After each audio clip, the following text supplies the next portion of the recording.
నమస్తే రమగారు. నమస్తే జయ.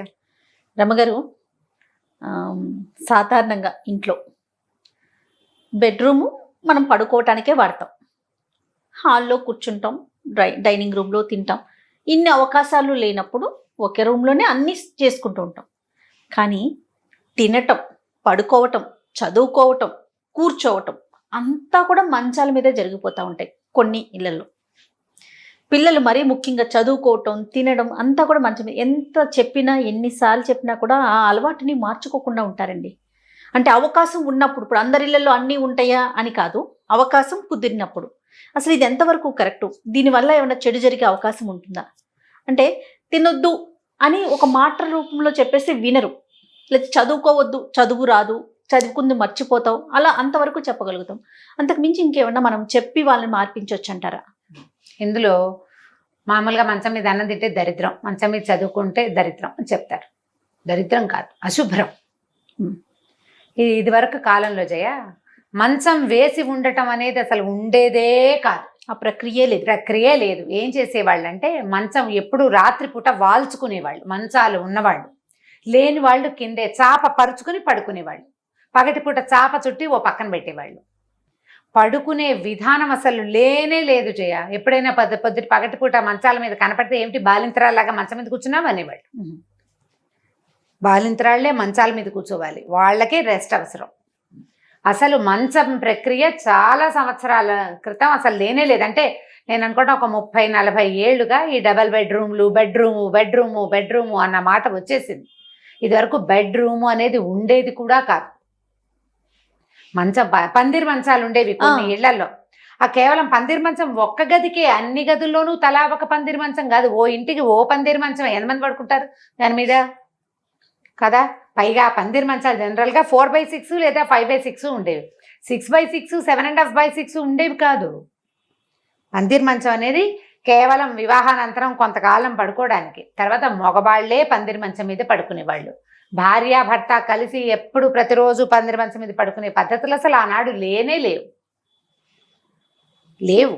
ఇది వరకు ఉండేవి కాదు. మనకి ఇప్పుడు పడుకోవటానికి ఒక ప్లేసు, దానికి ఒక మంచం, అది రెడీగా ఉండటం.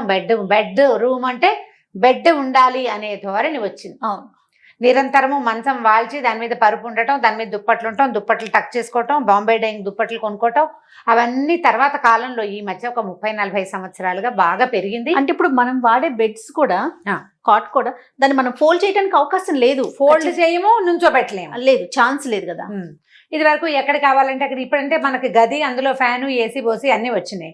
ఇది వరకు ఎక్కడ గాలి ఉంటే అక్కడ మంచాలు లాక్కుని అక్కడ వేసుకునేవాళ్ళు. దక్షిణపు గాలి మంచిది, ఉత్తరపు గాలి హాయిగా ఉంటుంది, తూర్పు గాలి బాగా తగులుతుంది అని మంచం ఎత్తుకెళ్ళి అక్కడ వేసుకోవటం, లేదా ఆరుగు మీదో ఎక్కడో.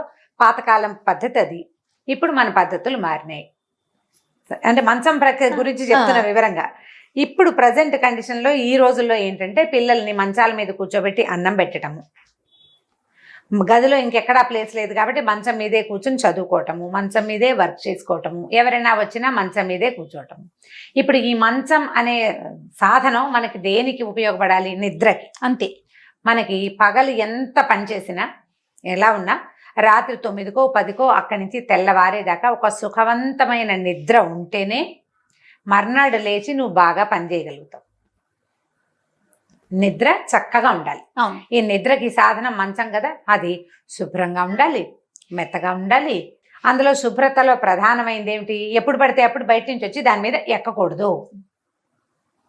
నువ్వు బయట నుంచి జర్మ్స్ మోసుకొస్తావు.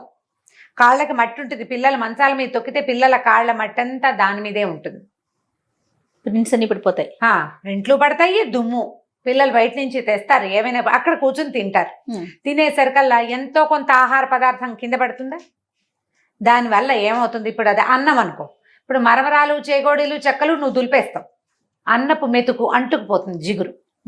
అన్నము ఒక రోజు గడిచేసరికి ఫర్మెంట్ అయి పాడవుతుంది, తెలుసు కదా మనకి. అవును. అయితే బ్యాక్టీరియా డెవలప్ అవ్వదా?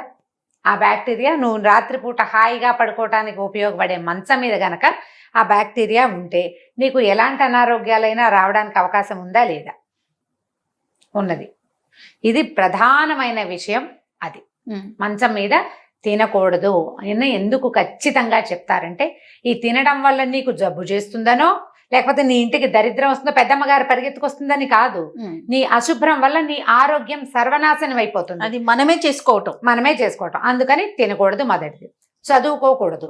ఈ మంచము పడుకునే సాధనం కదా, అక్కడ కూర్చుంటే కాసేపటికి ఒరుగుతారు, పక్కకి ఒడ్డిగిలుతారు, పడుకుని చదువుతామంటారు, రిలాక్స్డ్ గా ఉంటారు. రిలాక్స్ అయితే ఇంకేముంది చదువు. అవును, చదువు నువ్వు స్ట్రైట్ గా కూర్చొని పుస్తకం మీద దృష్టి పెట్టుకుని వీపుని దాని మీదకి కొన్ని డిగ్రీల యాంగిల్లో ఉంచితే నీ బ్రెయిన్ బాగా యాక్టివ్గా ఉండి చదివేది నీ బుర్రకెక్కుతుంది. నువ్వు ఇలా పడుకుని నావెల్ చదివినట్టు చదువుతారండి పిల్లలు, చదవరు అట్లా. అవునండి, చేస్తారు కదా. పోనీ ఈ మంచం మీద ఏదైనా పెట్టుకుని రాసుకుంటారు అనుకో, అన్ఈవెన్ కాబట్టి కదులుతూ ఉంటుందా?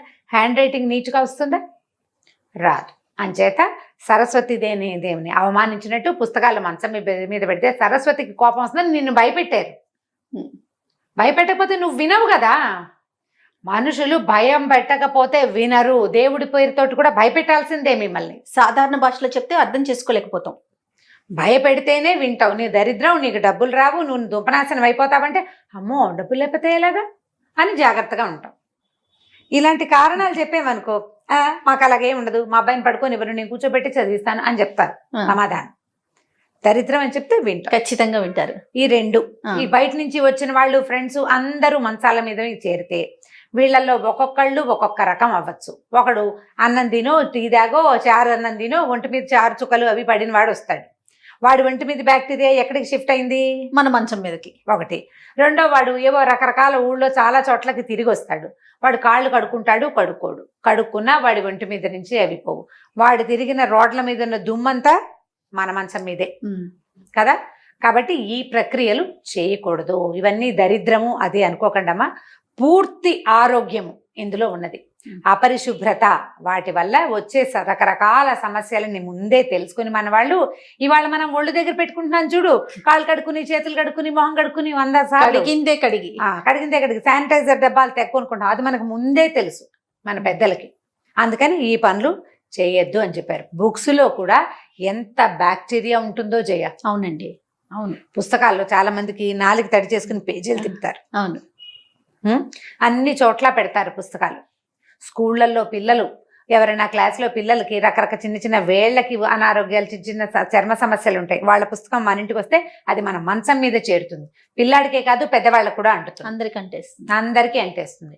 అమ్మ ఇది పాతకాలపు ధోరణిగా, ఒక పురాతన బూజు పట్టిన భావంగా భావించకండి. ఒకవేళ అలాంటి ఉంటే ఆ బూజుని మీ బుర్రలో ఉందని తెలుసుకుని దాన్ని తీసి పక్కకు పెట్టండి. ఎంత చిన్న ఇల్లు అయినా వంట చేసుకునేందుకు ఒక ప్లేసు, మంచం వేసుకునేందుకు ఒక ప్లేస్, తినేందుకు ఒక ప్లేస్. ఇప్పుడు ఈ వంటకి మంచానికి మధ్యలో గ్యాప్ ఉంటుంది. అక్కడ కింద కూర్చుని తినండి. అది కింద కూర్చుని తినండి. బాస్పెట్లు వేసుకుని కింద కూర్చుని కనుక శుభ్రంగా కంచం నేల మీద పెట్టుకుని తింటే పొట్టకి మంచిది. ఆహారానికి కంచానికి నోటికి అంత గ్యాప్ ఉండాలి. ఉంటే మీకు పొట్ట కూడా చాలా హెల్దీగా ఉంటుంది. ఒళ్ళో పెట్టుకుని తింటాం, కంచం చేత్తో పుచ్చుకు తింటాం, లాంటివి చేయబోకండి. ఈ కంచాన్ని ఎత్తి మంచం మీద పెట్టకండి. అన్నం కాదు కదా అని స్నాక్స్ ని మంచం మీద కొప్పుకున్నామనుకో, నెక్స్ట్ అన్నం ఎక్కేస్తుంది తర్వాత. అవునండి, మన ఏజ్ లో మనం స్నాక్స్ ని మంచం ఎక్కిస్తే పిల్లల ఏజ్ కి అన్నం ఎక్కేస్తుంది. ఎక్కించకండి. ఇవన్నీ ఆరోగ్యం కోసం చెప్పబడిన శుభ్రతలే తప్ప ఇందులో చాదస్తము, వెనకబడినతనము, పాతకాలపు పురాతనపు ధోరణి ఏమీ లేదు. మనం అనుకుంటూ ఉంటారు రమ్మగారు, బెడ్షీట్ మార్చేస్తున్నాం కదా అనుకుంటాం. బెడ్షీట్ వరకు మారుస్తున్నాం, బెడ్ ని ఎక్కడ మారుస్తాం? బెడ్ మార్చాం కదా. దాని పద్దాక మనం ఎండలో వేయటానికి అవ్వదు, తీయటానికి అవ్వదు, దాంట్లోకి వెళ్ళిపోతుంది కదా బ్యాక్టీరియా. ఏం చేయాలంటే కనీసం 2 నెలలకు ఒకసారి, నెలకైనా మీకు కుదిరితే వ్యాక్యూమ్ క్లీనర్ ఉంటే క్లీన్ చేసుకోవటం. అందరిళ్లలో వ్యాక్యూమ్ క్లీనర్లు ఉండవు కదా. నా మంచి మెథడ్ ఒకటి చెప్తాను. ఒక పాత దుప్పట్లు కొన్ని ఉంచుకోండి. పిల్లో కవర్స్ 4-5 రోజులకు ఒకసారి దిండు కవర్లు మార్చుకోండి. ఎక్కువ జతలు లేవు మన దగ్గర, 3-4 జతలే ఉన్నాయి. శుభ్రంగా ఉతికి ఎండలో ఆరేసుకోండి. పిల్లో కవర్లు మార్చండి. ఈ దిండు పరుపుకి ఆ పై కవర్లు తీసేసి వాటికి ఈ దుప్పటిని, ఒక పాత దుప్పటిని నీళ్లలో తడిపి పిండేసేయండి. గట్టిగా శుభ్రంగా పిండేయండి. నీళ్లు లేకుండా భార్యాభర్త చేరో పక్కన పట్టుకుని గట్టిగా పిండమంటే నీళ్ళు పోతాయి. తడి ఉంటుంది కానీ నీరు ఉండదు. ఈ తడి దుప్పటిని ఎత్తి ఈ మంచం పరుపు మీద, ఆ దిండు మీద పడేయండి, పరిచేసేయండి శుభ్రంగా. తర్వాత మీ ఇంట్లో ఒక క్రికెట్ బ్యాట్ ఉంటే చూడండి, ఒకవేళ క్రికెట్ బ్యాట్ లేకపోతే పాత క్రికెట్ బ్యాట్ ఎక్కడ కనపడినా ఒకటి తెచ్చి పెట్టుకోండి ఇంట్లో. బ్యాట్ పుచ్చుకుని చితకొట్టేయండి ఆ పరుపుని, ఆ దిండుని. దాంట్లోంచి పైకి లేచిన దుమ్మంతా ఈ తడి దుప్పటికి అంటేస్తుంది. దుమ్మంతా బయటకు వచ్చేస్తుంది. దుప్పటి మళ్ళీ ఉతికి శుభ్రంగా ఆరేసుకోండి. ఆ దుప్పటిని జాగ్రత్త పెట్టుకోండి. సోఫాలను కూడా మనం ఇలా చేయొచ్చు. పరుపును శుభ్రంగా ఉంచుకోండి. ఒకవేళ మంచాలు కనుక చెక్క మంచాలు అయితే అప్పుడప్పుడు ఒక 6 నెలలకు ఒకసారి మనం ఇల్లు బాగు చేసుకునేటప్పుడైనా ఆ పరుపును తీసి పక్క పెట్టి ఈ మంచాల సందుల్లో శుభ్రంగా బూజు గీజు ఉంటే తుడిచేసేయండి.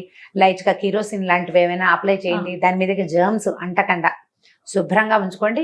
వీటి మీద అన్నం తింటాం కానీ, చదువుకోవటం కానీ, ఇతరత్ర కార్యక్రమాలన్నీ చేయొద్దు. మంచం మీద ఏం చేయాలో 100% ఆ ఒకటే చేయండి, వేరేవి చెయ్యొద్దు. ఒకవేళ పసిపిల్లలు చిన్నపిల్లలు ఉంటే తరచూ పీసిపోసే పిల్లలు ఉంటారు, పాపాయిలు ఉంటే తడి తగులుతూ ఉంటుంది కదా, మంచి రబ్బర్ షీట్ ఏదైనా కొన్ని వేసుకోండి. పై దుప్పట్లు మార్చుకుంటూ ఉండండి.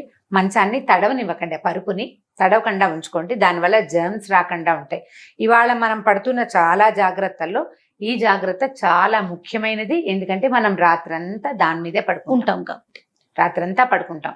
మన బాడీ రిలాక్స్ అయ్యే టైంలో దీని మీద ఉన్న జర్మ్స్, బ్యాక్టీరియా, ఏదైనా నల్లులు, చీమలు అవన్నీ మన మీద దాడి చేయకుండా దీన్ని శుభ్రంగా ఉంచుకోండి. ఎలా అంటే మంచాన్ని కంచం ఎట్లా శుభ్రంగా తొంగుకుని పెట్టుకుంటామో మంచాన్ని అట్లా ఉంచుకోవాలి. సూపర్, చాలా బాగుంది రమ్మ గారు. ఖచ్చితంగా పిల్లలకి కొంచెం వివరంగా ఇలా చెప్తే కనుక వాళ్ళు కూడా ఫాలో అవుతారు. రైట్ రమ్మ గారు, ఇంకొక టాపిక్తో మళ్ళీ కలుద్దాం. నమస్తే. నమస్తే జయ. ఇక ఈ వీడియో కనుక మీకు నచ్చినట్లయితే లైక్ చేయండి, షేర్ చేయండి. మరిన్ని ఇంట్రెస్టింగ్ వీడియోస్ కోసం మా ఛానల్ని సబ్స్క్రైబ్ చేసుకోండి.